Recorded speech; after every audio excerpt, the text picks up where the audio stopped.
I had to do this, man. What's up, man? It's your boy Sir Kilius, man. I'm about to do a movie review, man. I'm gonna call this Kilius Reviews. So, before I start, I decided to take my daughter and her friend to go see a Quiet Place 2. Quiet Place Part 2. The first Quiet Place movie, I've always praised the movie for its show don't tell thing. Like, you gotta pay attention to every little nuance. They pretty much tell you what went down to put the world in this state just by little stuff in the background, stuff like that. Brilliant movie. Even though the first one had a couple things in it where it's kind of like, what the fuck? But you kind of let it rock because it was such a good film. Like, when she stepped on that nail, like when you was going up the staircase in the first movie and you seen that the bag was tugging at that nail, why wouldn't you just stop what you doing to untug it? But you had to do that so you could step on the nail later to get the monster in the house when you was giving birth. Okay, that's fine. But at the same time, why is the nail going up in the floor in the middle of the staircase? Like, what's the point of putting a nail right there? But it was such a good movie, you gotta let that rock. So, besides that, the first Quiet Place movie, I always put it as an excellent new addition to the horror franchise. Even though it's more suspenseful, I always put it there as like a good connection to the horror franchise. So upon about to go see the new one, I had my daughter sit down and watch the previous one. She liked it, and she was kind of hype a little bit to go see part 2. Now, before I start, she loved part 2. She really likes the movie. She thinks it's a good movie. And granted, I don't hate the movie. Like, if I was throwing a house party and like a movie night and I wanted to entertain people, I would play part 2 before I play part 1. Because if you're not paying attention to part 1, and if let's say you're tired already, you could probably go to sleep during part 1 because it has a lot of slow burn moments that you kind of got to get through in order to get the full gist of the movie. Part 2, it's a lot more action packed. It got a lot more stuff going on. But even though I did enjoy watching it, I hate it at the same time. Like, you don't need, like, with the writing being so good in the first one, with the script and the characters, you know, in my opinion, The Quiet Place Part 2 kind of made it seem like all the shit just happened the day before. Like, the monsters just came and people don't know how to act. Now, and my girl Emily Blunt, she plays it very well. She plays it just like she did in the first one. The threat is real. She realized the threat is out there. But for some reason, the little boy is like, he don't know the fucking threat is out there. He don't know the threat is out there. The blind girl, the deaf girl, she still don't know it's like she don't know the threat is there, even though they know it's there. But it's like you just seen your dad get killed by the threat yesterday. And so that should reinstill the fear inside y'all. But nope. Now, the little boy, he makes some excellent facial expressions. Just like in the first movie, he just freaked the fuck out. But, you know, so this one opens up. You know, spoiler warnings. If you haven't seen it yet, go see it. Like I said, it's still a good movie. I recommend to watch. Because like I said, it's not a bad movie. It just really irked my nerves at certain parts. So the movie opens up. It opens up right where the first one left off. You see the other 2 dead bodies of I'm gonna just call them demigorgons, because that's pretty much what they look like. You see the other 2 bodies of the demigorgons in there. So you're like, okay, from the first movie, the other 2 that was rushing the house from the monitors on the surveillance, she managed to kill them. So she got 3 bodies on her. She got 3 bodies. So I'm like, bet, all right, cool. Before that, the first 15 minutes of the movie is good. Like, there's a flashback. You get to see how life was on day 1. You see the monsters coming in.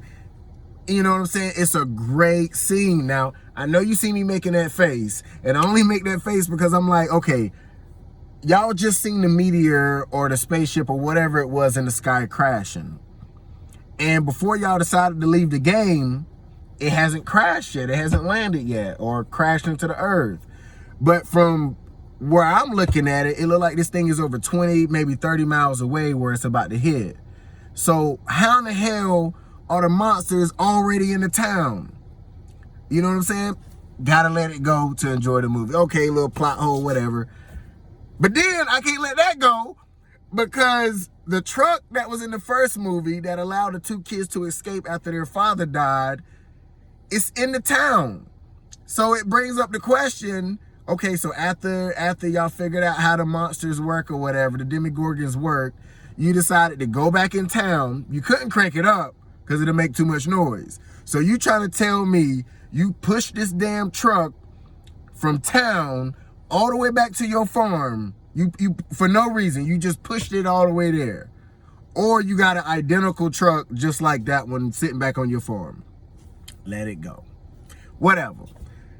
But the showing that preview does demonstrate a valid point that these kids, you know, because in the first one you kind of really don't know if they experienced the full force of the monsters. But the first 15 minutes of this movie pretty much says it. Yes, these kids have seen these monsters go on killing rampages by killing the townsfolk of the village or the town they stay in. So anyway, the movie opens up exactly where the first one left off. Emily Blunt, she's going into the shed to get the soundproof baby holder thingamabob and get the fucking air tank and shit. She's doing all that. The girl goes back inside to make her little sound bomb with the speaker and stuff, and then they head out. That's another thing I didn't like. I'm like, why are y'all leaving? Like, okay, your dad did die and this barn thing is burning, and y'all did have y'all soundproof room at the bottom, but why are you leaving? You know what I'm saying? Like, y'all know how this farm works without the father. I'm pretty sure y'all could come up with something still on this farm to keep the baby quiet. This is still y'all home, food, everything is here.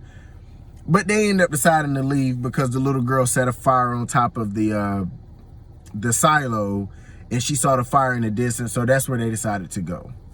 So they get to the new place. They traveling all night. You know, they run out of sand, and it shows like a symbolic big step forward into unknown territory, because now they're getting to places they never been before while this new pandemic has been going on. So they get to the new place. Similar to what happened in the first movie when she's trying to get to this area. It's like this abandoned steelworks factory or whatever, a concrete factory. And she's going through the gate, and the gate is kind of like broken up. It's kind of got like a little gap in it. And as she's going through the gate, she snags her book bag on it. Now, instead of telling one of her kids to, hey, unsnag me back there, I'm caught. Nah, fuck that. I'm just gonna ease through this damn gap, and I'm just gonna ease through this gap, and hopefully it'll work out. So she gets through the gap, making minimum noise, which, like, she could have just told one of her kids to unsnag her on whatever she was on. She gets through it. She hits a booby trap, and she hits this line on the ground. The booby trap is like a whole bunch of bottles tied to a rope, making noise. So then she looks back at her kids, and she's like, run, run. So they all start running and shit.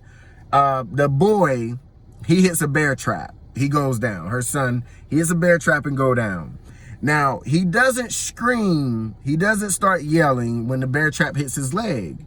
It takes him about 5 to 6 seconds to actually look up, look behind, look at his foot, and see the bear trap on his foot. And this motherfucker start hollering like a motherfucker, like, oh my God, this dude start yelling so fucking loud. Just, ah, ah, ah, like, I understand it hurt, bro. I understand that bear trap on your foot hurt. I feel you. But do you not realize there are monsters out here that would tear your ass apart for making all this noise? I know motherfuckers that's been shot before. And they gotta, you know, and they eat that shit. They not yelling the whole fucking time. And they don't have fucking flesh-eating monsters trying to fucking kill them. So I'm like, you know, I would have liked more for him not to yell like that. I would have gave him a pass if he would have been like a, I would have gave it a pass, but this motherfucker hollering like he fucking singing in an opera song, hollering. So of course, the monsters come. Now, the first one established this, that there were 3 monsters in each area, 3 Demogorgons in each area. So I don't know if they branched into a new area and now these new monsters are there, or whatever the case may be. But anyway, the monsters start coming. So then, you know, the deaf girl, she makes a little boombox shockwave sound thing, and the mama blows one of the heads off. Now, while all of this is going down, you can see someone is looking at them through a sniper scope. So someone is seeing what's going on. I'm under the impression that whenever he sees them kill this thing, he's like, holy shit, they just fucking killed one. I gotta bring them in. We gotta figure this shit out. We got a way to fight back. Nah. You know what I'm saying? They kill the thing, and then they run inside the concrete factory steelworks. He helps them get away. They do some parkour. She's running with the little baby thing. This whole time I'm thinking, why are you running? You got the thing to kill this motherfucker. You got the sound, you got the shockwave box. That's what I'm gonna call it for now, the shockwave box. You got the shockwave box where you can turn the frequency up and kill this thing. Why are you running? Like, why are you running at this point? You got a way to kill him. There's no need to be running. Just run a little bit ahead, stop, set up shop, shut him down, open up shop, or whatever. Oh, no, that's how Emily Blunt roll. But no,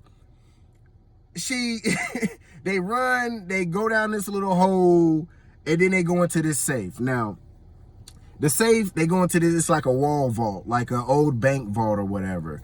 And it's soundproof. So they go inside the safe vault. They have a moment to breathe after this chase scene from this Demogorgon. And the guy pretty much has lost everything. The guy they're going to meet, they introduced him during the flashback. I seen him in a ton of movies before, but I can't say his name off the top of my head. But anyway, they're inside this vault with him. Emily Blunt, her daughter, her son, and a newborn. And he pretty much has lost his whole family, so he's kind of beaten down on himself. So he looks at him pretty much like, I ain't got enough water, I ain't got enough food, I ain't got enough shit for none of y'all. Y'all got to go. I can't help you. So she shows him the baby. Emily Blunt shows him the baby, and she's like, please help me. And that, for me, that'd be even more reason for y'all to get the fuck out. I ain't trying to have no crying ass baby around me. But, you know, it's a movie. You got to enjoy it, so whatever. So he pretty much doesn't give him an answer then. A little later, he tells him to get the fuck on by tomorrow, but whatever. So, fast forward a little bit. The woman, the mom, Emily Blunt, goes to treat her son's wounds. She treats his wounds. He's still hollering like a fucking banshee, but he's in the soundproof vault, so he's okay. So after this, she goes out and she's talking to him, and she's like, you're not like my husband, and he would have did this, and he wouldn't have turned this away, and you should have came to us once your family died. But this dude is beat all the hell up. He's like, you know what? You know, I'm in a shitty spot. I don't give a fuck about shit. I'm just trying to survive or whatever. So at this point, the boy that got the bear trap leg, he's laying on a bed, he's chilling, and the daughter decides to put headphones on his ear and start flipping through the radio. There's no stations coming through. But miraculously, out of nowhere, a song starts playing over the radio. And so, you know, they hype it up because they like, oh my God, it's a song on the radio. Obviously, somebody's safe to be able to broadcast this. And then the movie comes up with a really good plan. They come up with a plan that, well, maybe we can get to this radio station. What the daughter does, the deaf daughter does. She comes up with a plan that maybe I can get to this radio station, use my boombox shockwave, my earpiece thing, and broadcast this signal to anybody in this region so they can use it to fight back. And I'm like, oh man, that's a good idea. Yeah, like it seemed like that was to be the best way to apply it. So never mind that this thing operates on batteries probably, and when the batteries run out, then you might have another issue, but whatever, it's a movie. So she tells her brother her plan. The brother, he's still scary as shit. So he's like, no, mom won't let you do that. And so they're talking back and forth. Granted, they both know sign language, you know, but she chooses to mouth it. And, you know, she chooses to mouth it. Like I said, before I continue, I'm going to just say this. The first Quiet Place was such a brilliant movie, but I don't think it reached the audiences that it was meant to reach or they wanted it to reach. So in this one, to me, it seemed like Because in the first movie, any incident they got into with the monsters, it seemed like they were smart characters and just made little mistakes. And as soon as they made them little mistakes, the monsters was on their ass like that, running full speed. But in this one, we got a lot of plot armor. Not these monsters, they come rushing in full speed with a random. But if it's a main character, the monster will run into the area and stop. And start getting this Michael Myers, you know, it's Jason Voorhees on and start stalking. I'm like, they didn't do that shit in the first movie. These motherfuckers was coming like straight up Juggernaut, bitch. They was rushing in there, but not in this one. So anyway, it just seemed like to me, they dumbed down the characters to make a more action-packed movie. And with the sequels, you always got to go a little bit bigger than the original. But with the writing being so good in the first one, I knew they would have to do that in part 2. I figured they could still make the characters just as smart as they were in the first one and still have an amazing story. Like when you look at Alien, you look at Ripley, she didn't start out badass. She just had to adapt to her situation, and she did so. Aliens 2, she was still the same Ripley, but still getting stronger.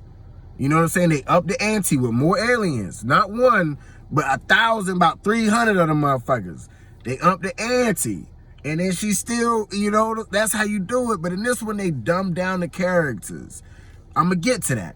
So anyway, the little girl tells her brother about the plan with the boombox shockwave thing. And so he's like, no. So he goes to sleep. Wakes up. The radio's right there. There's a note on the radio from the daughter saying, listen to the radio. Like, listen to this station. So, of course, he takes the note to the mom. The mom takes the note to the new guy, the new daddy. I'm going to call him New Daddy. His name, New Daddy. She takes the note to New Daddy and pretty much tell New Daddy to find her baby and bring her baby back to her. So he's pretty much like, no. But she's like, you have to do it because the script says so. So he's like, you know what? I'm going to bring your baby back. And then he leaves. So then they go back to the deaf girl. They go back to the deaf daughter. So she's walking, deaf daughter's walking, and she sees a train. You can see her feet is messed up from walking on gravel, sharp rocks. She's bleeding off her feet. At this point, I'm thinking to myself, when I watched it, I'm like, why don't she go around the train? But now I understand she went on the train to try to look for some type of assistance for her feet, for her injuries. So she gets on the train, she spooks a bunch of birds, they make a shit ton of noise. She ends up working her way back into the train and finds a first aid kit. Lo and behold, Michael Myers Demogorgon is there right behind her. You know what I'm saying? And he's slowly trying to figure out where the sound came from. At the same time, she's trying to get her boombox shockwave thing together to injure it so she can, to disable it so she can kill it. But she can't hold the boombox shockwave like this and the shotgun at the same time.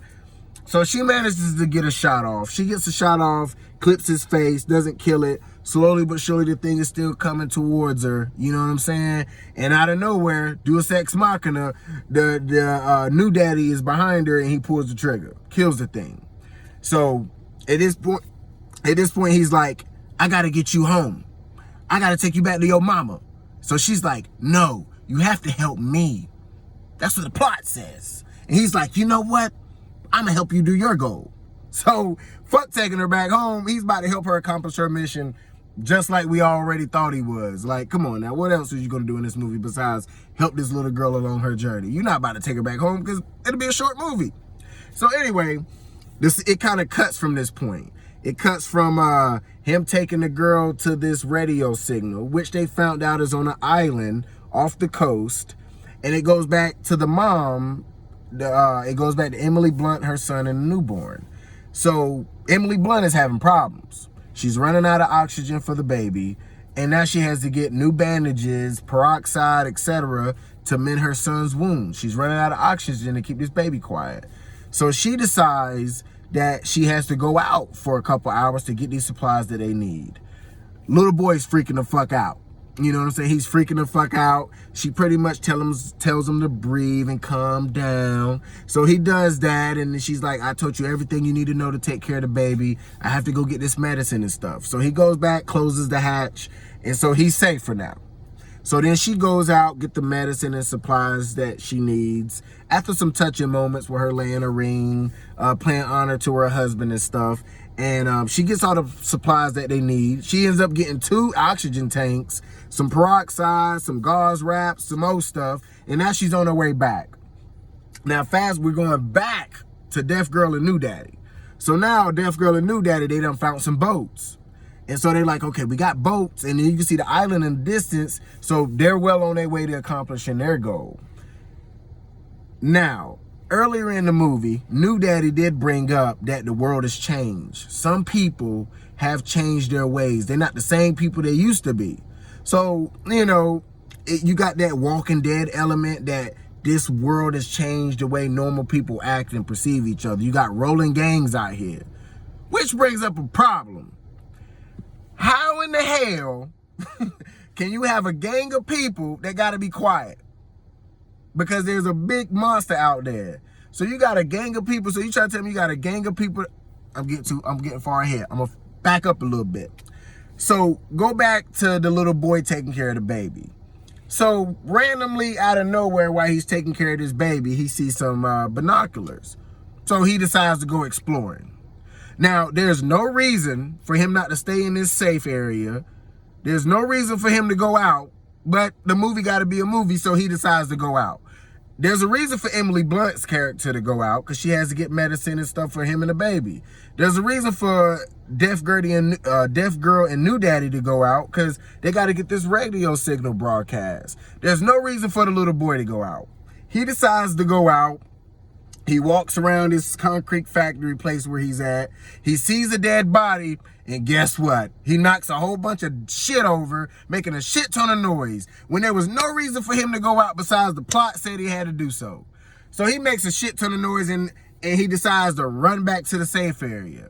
Now, this movie has demonstrated us that the monsters move by sound. You can make a lot of noise here, but you kind of got to be quiet if you move a few steps over here, and you can kind of get away as long as you're quiet. There was no need for you to make all that noise over there and then make all this noise all the way back to the safe spot. And that's exactly what the fuck he did. Like a dumbass. The way that the little boy was acting in this one, to me, because like I said, they dumbed all the characters down except for Emily Blunt's Claire. She's still the same woman from part 1. She did an excellent job. But it seemed like all the other characters, they dumbed them down just so it could be more intense. This movie has a lot more kills than the first one. And like I told you earlier in the video, if I needed to show one of these 2 movies to someone, I would definitely show Quiet Place Part 2, because it's more engaging. You know, even though the characters are stupider than the first one, the same characters, they act like the takeover just happened yesterday. Not that they've been living under these conditions for almost a year and a half, 2 years. So anyway, now the little boy is hiding. But earlier in the movie, with the vault thing that they're in, they've been having to put like a latch over it so it wouldn't close the door from the outside. But guess what? When the little boy runs back in there, he forgets to put the cloth on the lock mechanism, and now he's locked in, breathing for air. I'm going to get back to him. We got to go back to Deaf Girl and New Daddy. So Deaf Girl and New Daddy, they get to the shipping yard, and they're untying a boat. They see this little girl walking around, so they decide to help her because she's out there by herself. And the whole time I'm watching the movie, I could just hear Akbar. It's a trap! It's a trap! It's a trap! And sure enough, it's a trap. The little girl puts a noose around the guy's neck. And these guys, it's like 15 people come out of nowhere. But that's the people that he was talking about not worth saving. The world has changed people. But these people are walking up their silent gang. If you are going to rob me, I don't know if you're going to rob me or kill me, first of all. The first thing you should do in this particular type of world is cover my mouth. Because I'll be damned if you're just going to kill me and take my shit. If you're going to kill me, I'm about to kill every fucking body. I'm about to start, I'm about to start fucking yelling. The monster about to kill you, me, and everybody else in this bitch. But no, they don't secure the guy's mouth. Something, I ain't gonna get in every detail of the movie. Like I said, go watch it for yourself. A Quiet Place 2. It's in theaters now. Go watch it for yourself. But something, random events happen. You've seen it in 1,000 movies before, where the guy breaks free, The girl jumps into the water to get away. He stabs the guy in the leg that's the leader of this quiet, silent gang. And the monsters start coming in, at least 2 of them. They start coming in, killing everybody on the fucking docks. At this point, the monster's coming for the guy that he stabbed into the leg, and he jumps into the water with the noose still around his neck. Now he's under the...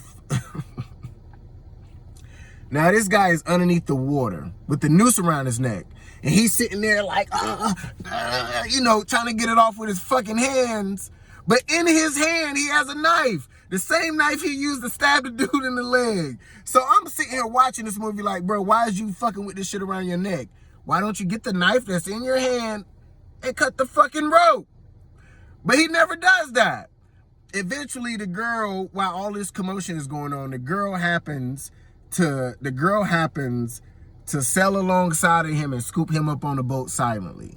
Now, an interesting thing happens at this part, because the monsters are still killing people, but one of the monsters decided to jump into the water to finish a kill. And it can't get back on the boat, meaning that these things can't swim. They're landlocked pretty much. They can't swim.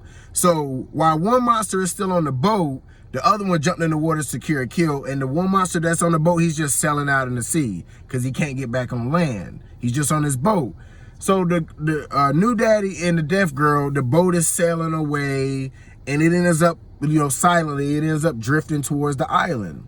They get to the island, and while they're on the island, they see that people are living on the island.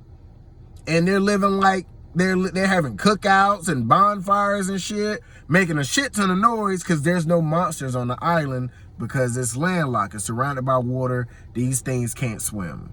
I don't want to bring up part 1 when she was in the basement and the thing was in the basement with her, because that's about 5 feet of water.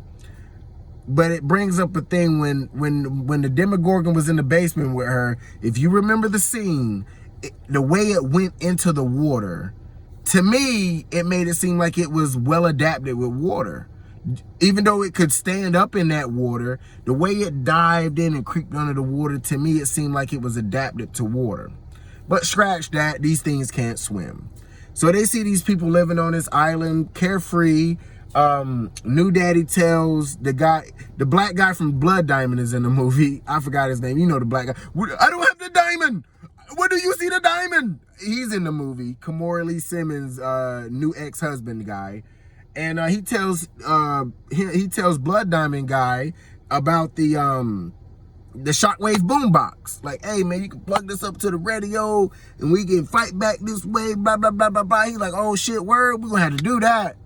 So they get that established. So go back to Emily Blunt and them. So Emily Blunt, it happened before, but she ends up distracting the monster, working her way back down to the safe with her son and her baby.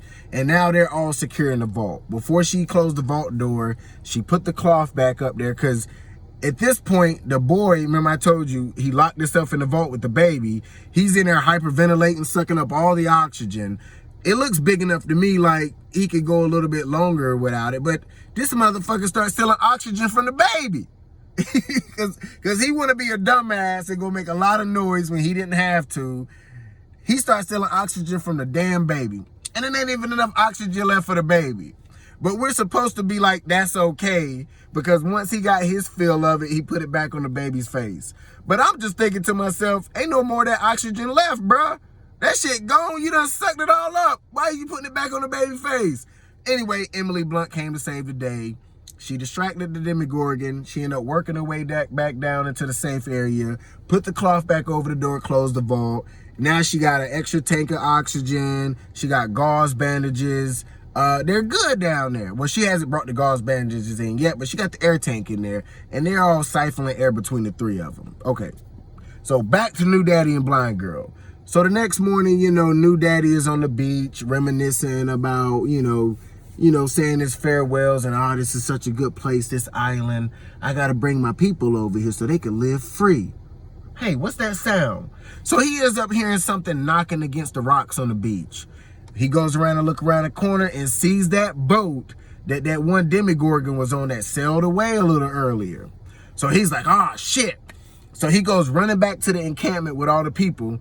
Now, if I was in a world that had sound-killing monsters, I don't give a fuck if I was in a safe area or not. I'm still gonna consciously think about the noise I'm making. I think any sane person would. Even if they told you was in a safe area, you can make all the noise you want. Me personally, I think me and most people would still be conscious about the sound we're making. Not these fucking people on this island. Now you can argue that, you know, even though they did live the monster threat early, they got away from the mainland and they've been living like this relatively more than 2 years. So they have a little bit of experience with these monsters, but not like the people from the mainland. But still, he's running, New Daddy's running back towards the encampment, telling everybody to get inside the house, shut the fuck up. They show this one guy at a well, picking a bucket of water up from the well, but the fucking bucket is knocking against the sides of the well, making all kind of fucking noise. And he just like, la, la, la, la, la, la, la. Next thing you know, guess what? Demigorgon come out slashing motherfuckers, F5 and pedigree and bitches, getting down. Killing motherfuckers left and right, getting down. So I'm like, oh shit, blah, blah, blah, blah, blah. So next thing you know, Blood Diamond guy sees his son, or I think it's his son, and another little kid, and put him inside the closet and closes the door. But it seemed like those kids know the drill. They ain't speaking or nothing. So then Blood Diamond guy goes to get his whip, you know what I'm saying? He gets this whip, Deaf Girl and New Daddy hop in with him. Ooh, excuse me. The Blood Diamond guy start beeping the horn on the car. Beep, beep, beep, beep, beep. So at the time I was thinking like, what the fuck is you doing? But then it made sense. He's trying to draw the monster towards the car because he about to hit the road. This motherfucker about to burn rubber. He taking him to the radio station. He about to burn rubber. So of course he gets the monster's attention, and the monster jumps behind the car. The monster's trying to get at the car and shit, leaving away from the village. Now this brings up an interesting point pretty much about humanity.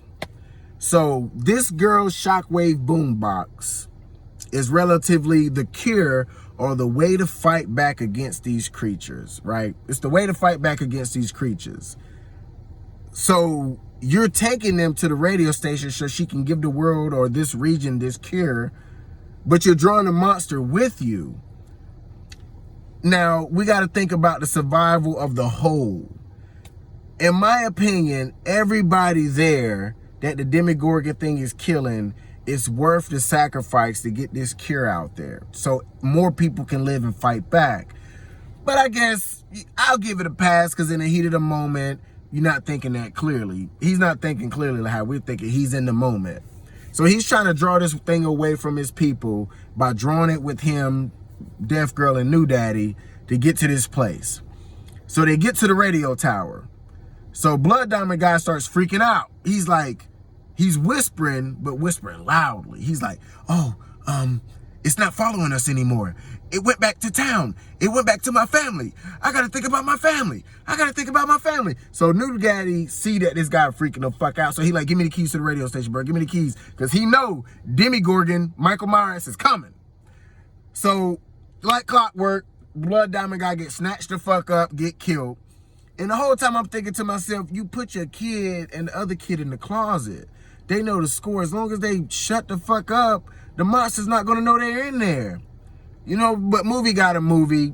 He probably was too much to keep on set more than one day. Got to kill this motherfucker off.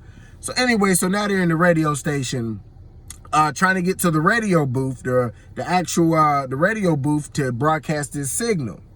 Meanwhile, back with Emily Blunt and her son, you know, it calmed down. She don't hear the monsters and stuff. So she opens the door to go out and get the supplies that she dropped on the ground before she went into the vault. But, you know, Michael Myers' Demigorgon ain't too far away.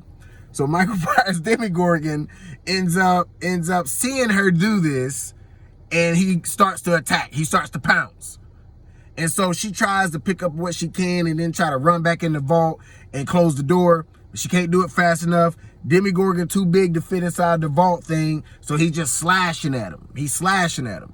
Fast forward back to Deaf Girl and New Daddy. They're in the radio station trying to get into the booth. So they're secretly, quietly going into the booth while this thing is trying to look for him.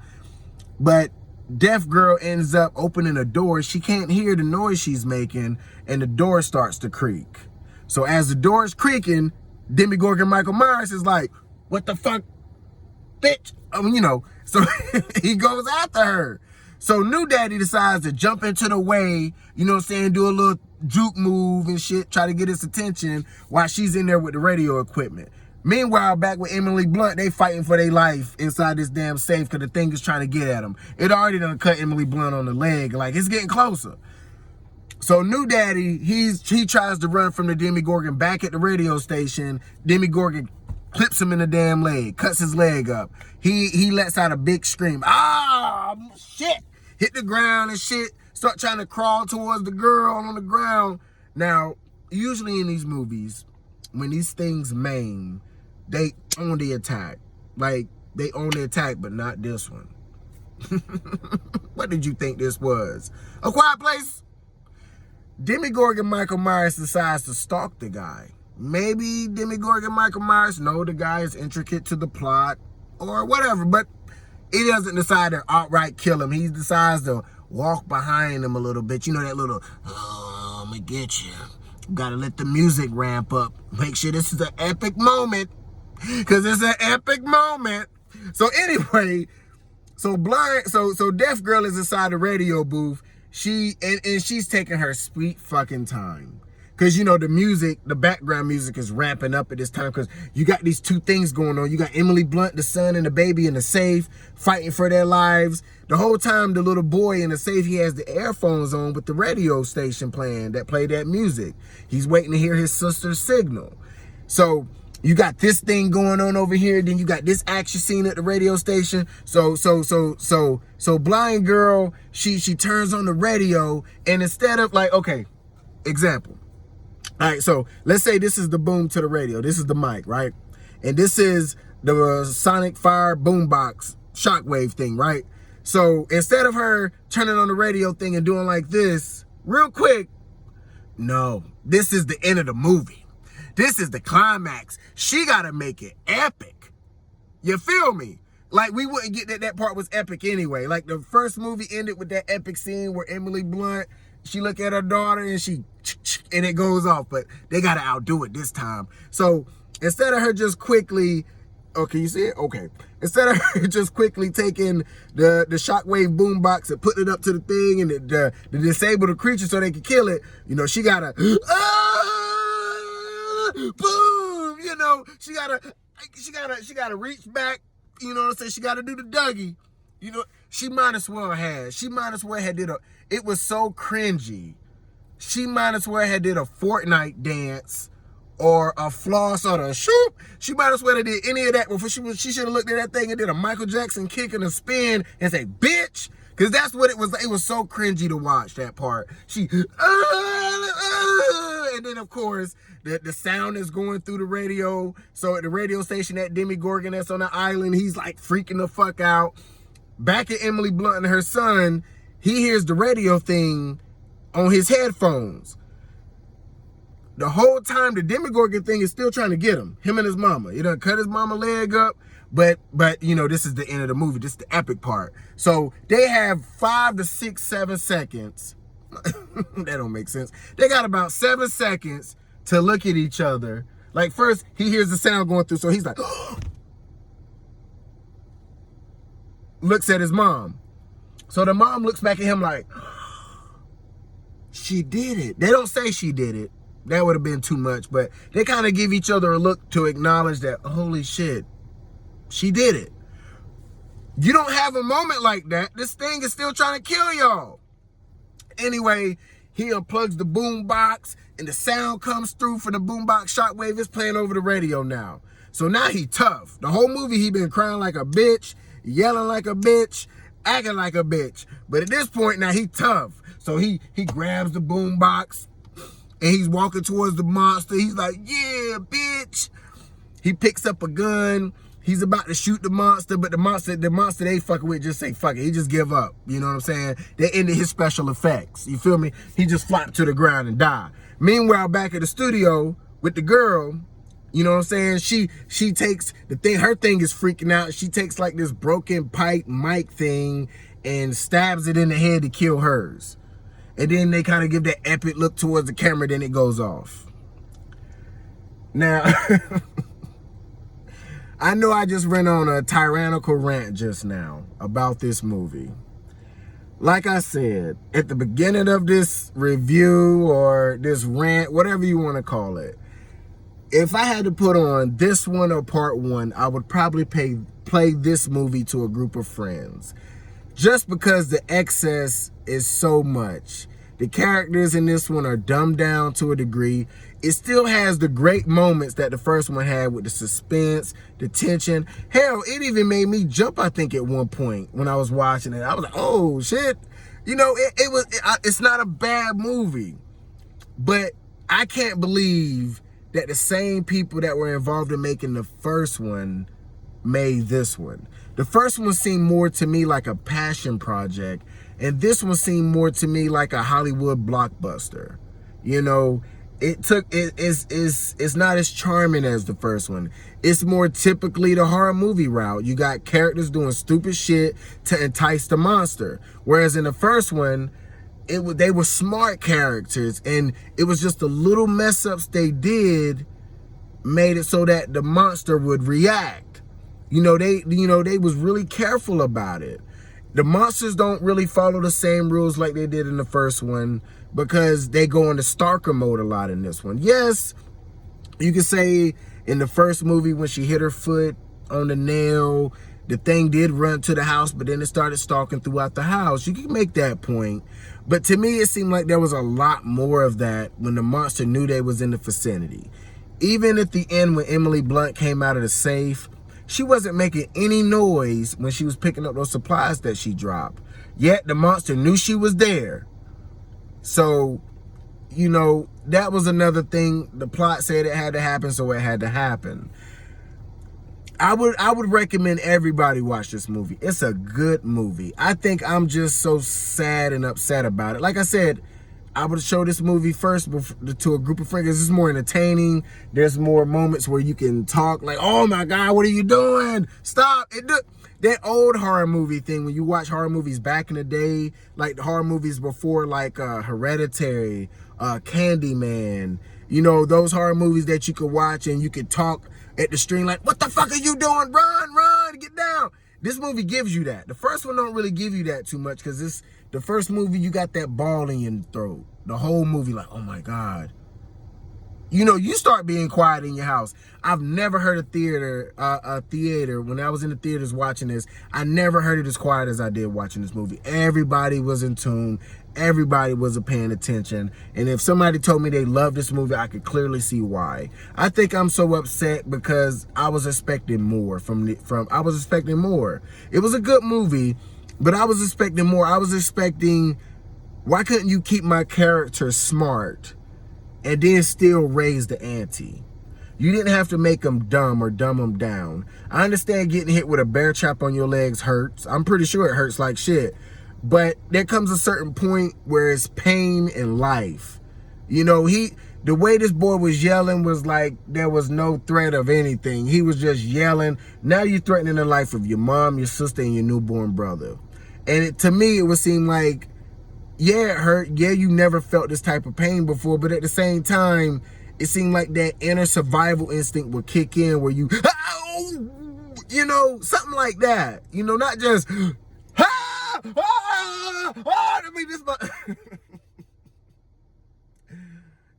and if people like this movie, and if I offended people that like this movie, I apologize. After I watched the movie, I know it came out a week ago, and I'm late to the party about reviewing this movie or talking about it or ranting about it or whatever.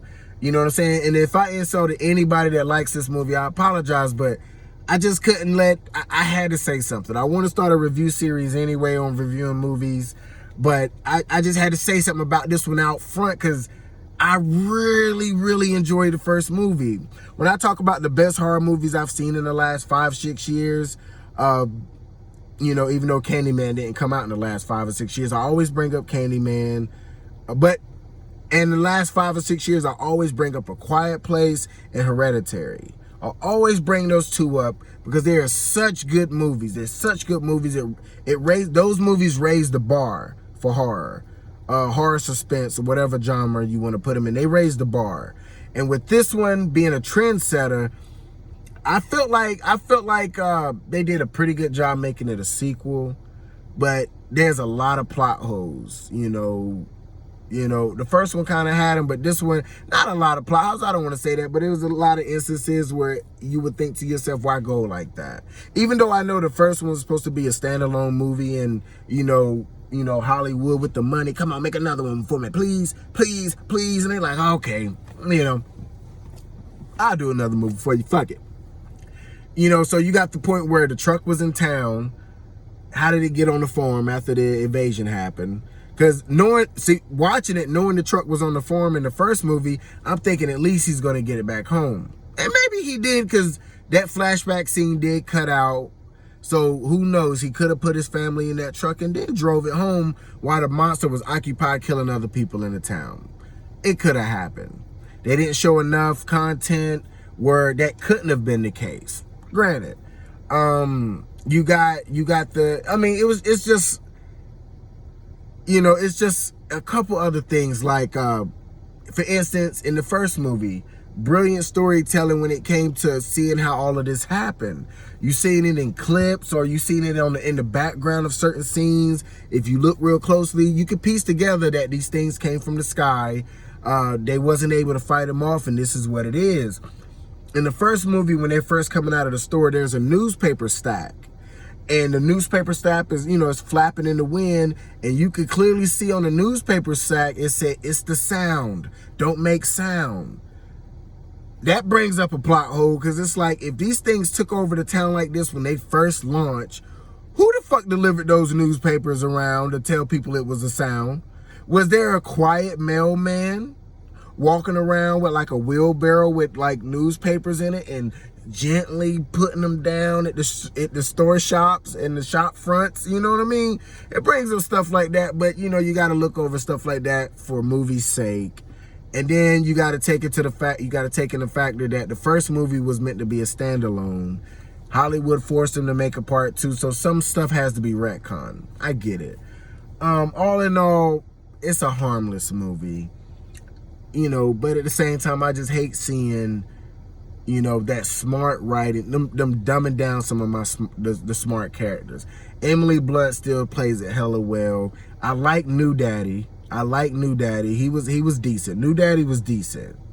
The little boy really got he really got on my damn nerves in this movie, screaming like that. Like, I was just like, oh my God, kill him. Every time that boy screamed, to me, I was just thinking of The Mist. The ending of The Mist, when he had to kill his own kids to spare him getting ripped up by monsters. I was just thinking, mercy killing. But these are kids. A Quiet Place is a PG-13 movie, so you kind of gotta roll with the punches. Just be like, oh my God, somebody shut him the fuck up, knock him out, punch him in the mouth, shut him up. Like, yeah, that's your son. Yeah, he gonna be mad at you, but you're alive. We alive. Because if you would have kept yelling like this thing could have killed all of us. But harmless movie. I enjoyed it. If you enjoyed this video, let me know in the comments below. If you would like to see more of me ranting about movie reviews, because I got a lot of them. Oh man, I got a lot. I got some that you don't even think that's that bad that I can bring up valid points in. So like always, man, sorry this went on for so long. Hopefully y'all enjoy it. And go check the movie out. It's not all that bad. I'm just hurt that some of my characters are just stupid as fuck this time. Peace out.